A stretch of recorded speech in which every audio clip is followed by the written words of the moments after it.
Welcome back to all of my dear friends. दोस्तों, आज का जो सेशन है बेहद ही स्पेशल है। यदि आप किसी भी बोर्ड एग्ज़ाम्स या air force, SSC, banking, TGT, PGT जैसे प्रतियोगी परीक्षाओं की तैयारी कर रहे हैं तो यह वीडियो आपके लिए खास है। कृपया वीडियो को अंत तक देखिए, क्योंकि मैं इस वीडियो में ग्रामर के कुछ महत्वपूर्ण नियमों को बताया हूँ जो विभिन्न परीक्षाओं में पूछे गए प्रश्नों पर आधारित है। तो दोस्तों, समय जाया किए बिना अपने इस वीडियो को शुरू करते हैं और आज हम फिर 10 प्रश्नों पे चर्चा करेंगे जो आपके ग्रामर के रूल्स को बहुत ही आसान भाषा में समझाने का प्रयास किए हैं। तो चलिए दोस्तों, अपने इस पहले प्रश्न को देखते हैं। और पिछले वीडियो की ही भांति इस वीडियो में भी कॉमन एरर पे हमारा क्वेश्चन आधारित है और ये जो प्रश्न होंगे ये 4 पार्टों में बांटे गए हैं। इसमें किसी एक पार्ट में एरर है। यदि किसी भी पार्ट में एरर नहीं तो आपका आंसर होगा डी। तो पहला क्वेश्चन है कि if I was you I would not attend the function, no error. If I was you, यदि मैं आपके स्थान पे होता, यदि मैं आप होता या तुम होता। तो दोस्तों, आप टेंस में पढ़े होंगे कि यदि किसी वाक्य से कोरी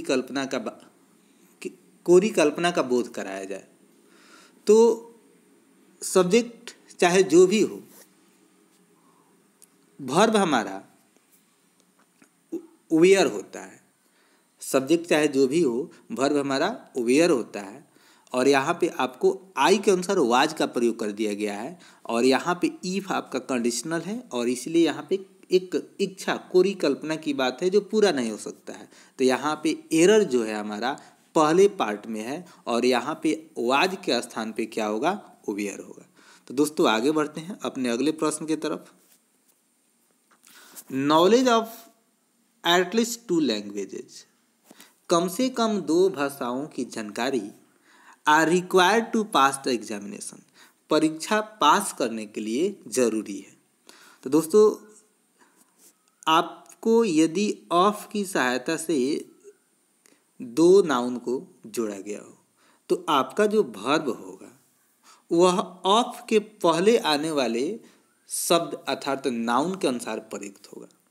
जैसे नॉलेज ऑफ एटलीस्ट 2 लैंग्वेजेज, यहाँ पे लैंग्वेजेज देखकर बहुत छात्र आर को सही मान लेंगे, जो गलत है, क्योंकि 2 लैंग्वेजेज सब्जेक्ट नहीं है। किसी भी वाक्य का वर्ब उसके सब्जेक्ट के अनुसार आता है।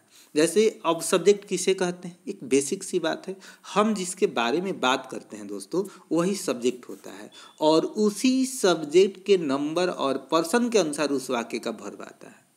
जैसे यहाँ पे देखिए, कम से कम 2 भाषाओं की जानकारी, ज्ञान। तो क्या ज्ञान, बात किसकी हो रही है, ज्ञान की। चाहे आप 5 भाषा कहिए, 10 भाषा कहिए, लेकिन मूल चीज़ की, मूल बात क्या है, ज्ञान की ये बात है। तो नॉलेज आपका एक सिंगुलर नाउन है और इसलिए यहाँ पे आर नहीं इज का प्रयोग होगा। तो दोस्तों, आपका जो एरर है दूसरे क्वेश्चन की थर्ड पार्ट सी में एरर है। तो दोस्तों, बेटर होगा कि आप वीडियो को पॉज कर ले और 10 प्रश्न का आंसर आप प्रिडिक्ट कर ले, अनुमान लगा ले और तब वीडियो को देखें। इससे क्या होगा, आपकी भी जानकारी क्या है उस पर एक जांच हो जाएगा और आप कंसेप्ट को बहुत ही आसानी से समझ पाइएगा। तो चलिए दोस्तों, अगले क्वेश्चन को देखते हैं कि I saw him a couple of times since May. तो दोस्तों, यहाँ पे सा, आपको जो सा दिखाई दे रहा है ये पास्ट इंडेफिनिट टेंस हुआ, V2 हुआ, लेकिन फिर यहाँ पे आपको सिंस दिखाई दे रहा है जो पॉइंट ऑफ टाइम का बोध करा रहा है। तो दोस्तों, आपको मालूम होगा यदि किसी भी वाक्य में सिंस या फॉर दिखाई दे तो जनरली वो आपका प्रेजेंट परफेक्ट कंटिन्यूअस टेंस होगा। तो यहाँ पे होगा I have seen him, I have been. अब यहाँ पे एक वर्ब जो आपका आया है सीन, सी, इसमें ING नहीं लग सकता है, तो यह प्रेजेंट परफेक्ट से इसको हम बनाएंगे। तो आई हैव सीन होगा, I have seen him a couple of times since May. तो आपका एरर जो है ए पार्ट में है। क्यों है, क्योंकि सिंस या फॉर दिखाई दे तो पास्ट इंडेफिनिट टेंस नहीं होगा, प्रेजेंट परफेक्ट कंटिन्यूअस टेंस होगा। लेकिन कोई ऐसा वर्ब आ जाता है जिसमें ING नहीं लगे तो हम प्रेजेंट परफेक्ट से बनाते हैं। आगे बढ़ते हैं दोस्तों। अगला क्वेश्चन है दोस्तों, इसका बहुत ही अच्छा क्वेश्चन है जो आपका अगला है, इस पर आप एक बार पढ़िए और देखिए।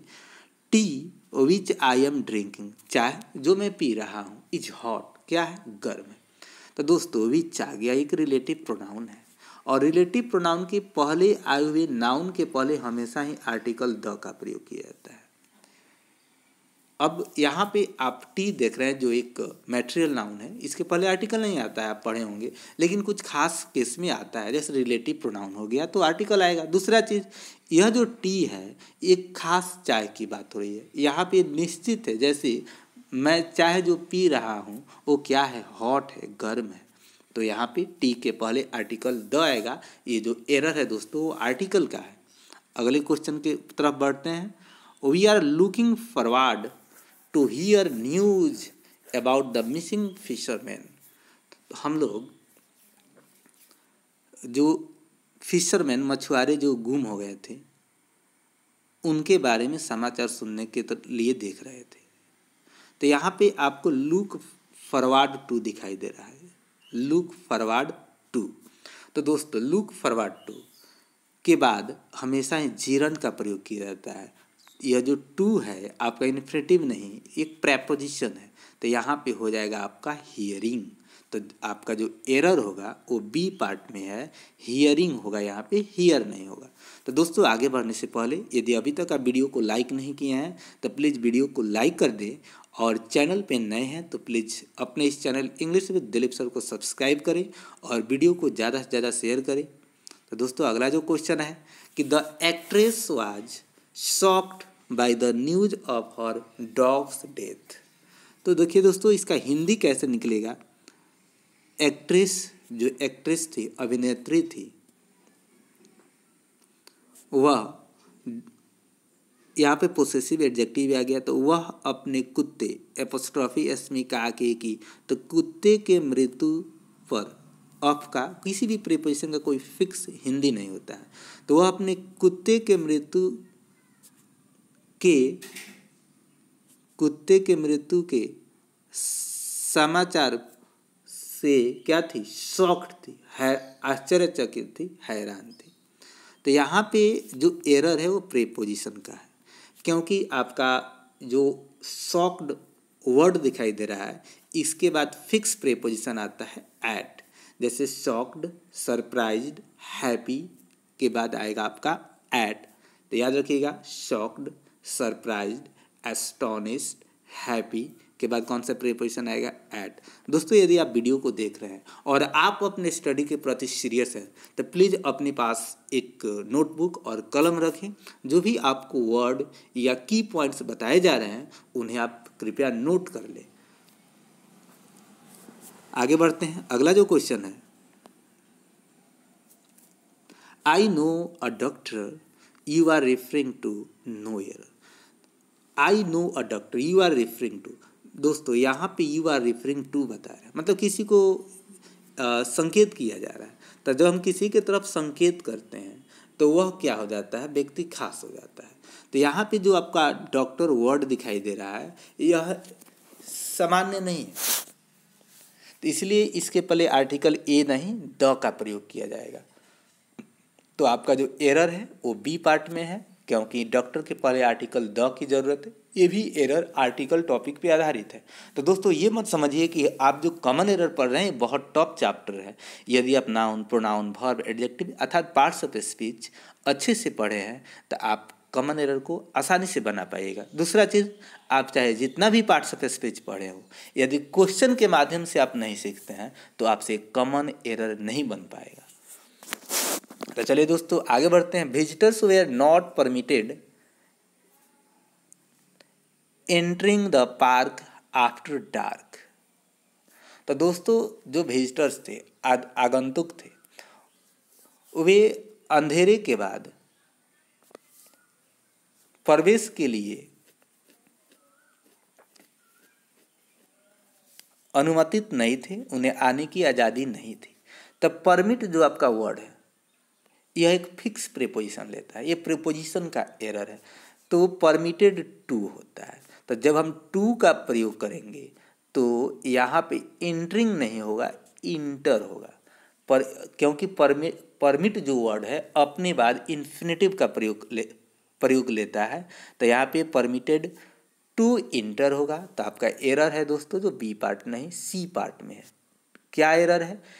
परमिट के बाद हमेशा टू आता है, और परमिट एक ऐसा वर्ड है जो अपने बाद इन्फिनेटिव का प्रयोग करता है, तो यहाँ पे टू इंटर होगा, आईएनजी इसमें से हट जाएगा। तो आगे बढ़ते हैं दोस्तों।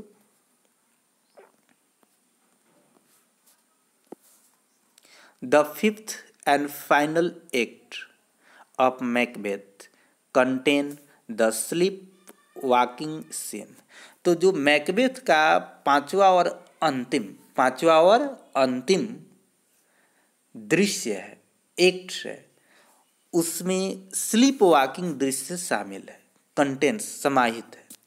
तो देखिए यहाँ पे बहुत ही अच्छे ढंग से समझिएगा इसको कि ऑफ मैकबेथ का पांचवा और अंतिम।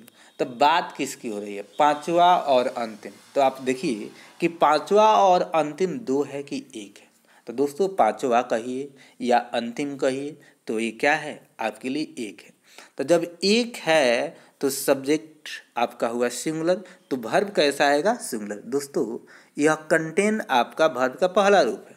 तो आपको मालूम होगा कि कोई भी वर्ब अपने बेस फॉर्म में क्या होता है? प्लूरल होता है, और जब हम उसमें एस या ईएस का प्रयोग करते हैं तो वो बनता है सिंगुलर। तो यहाँ पे आपका जो एरर है बी पार्ट में है।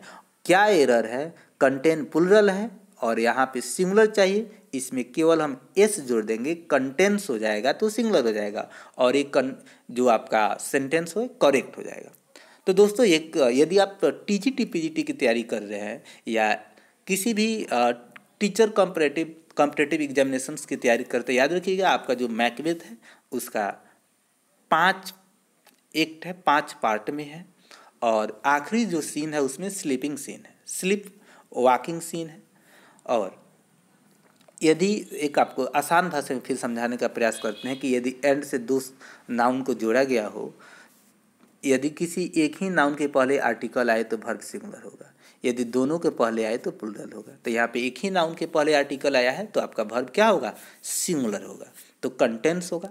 तो दोस्तों आखिरी क्वेश्चन है कि one of the terrorists of the Kashmir valley are shoot dead. तो कश्मीर वैली का एक जो टेररिस्ट था, आतंकवादी था, उसे मार दिया गया। तो किसको मार दिया गया? आतंकवादी को मार दिया गया। किसको? एक को मार दिया गया। और वन ऑफ द टेररिस्ट माने बहुत आतंकवादियों में से एक को मार दिया गया। तो वन ऑफ रहे तो यहाँ पे देखेंगे हम ऑफ के बाद भी नाउन है और पहले भी नाउन है। तो ऑफ के पहले वाले के अनुसार ही वर्ब यहाँ पे आएगा और आर के स्थान पे इज का प्रयोग होगा। तो आपका एरर जो है सी पार्ट में है। तो दोस्तों यह 10 क्वेश्चन समाप्त होते हैं। तो दोस्तों आज के वीडियो में हम 10 नियमों पे चर्चा किए हैं। यदि यह सेशन आपको अच्छा लगा हो, आपके परीक्षा की तैयारी में मददगार हो, तो प्लीज़ वीडियो को लाइक करें, और चैनल पे नए हैं तो ज़्यादा से ज़्यादा इसे शेयर करें, सब्सक्राइब करें, और आप अपने दोस्तों के बीच चर्चा करें कि यदि हम अच्छे ढंग से तैयारी करते हैं तो हम उसको सीख सकते हैं। तो चलिए दोस्तों आज के लिए इतना ही। Thank you.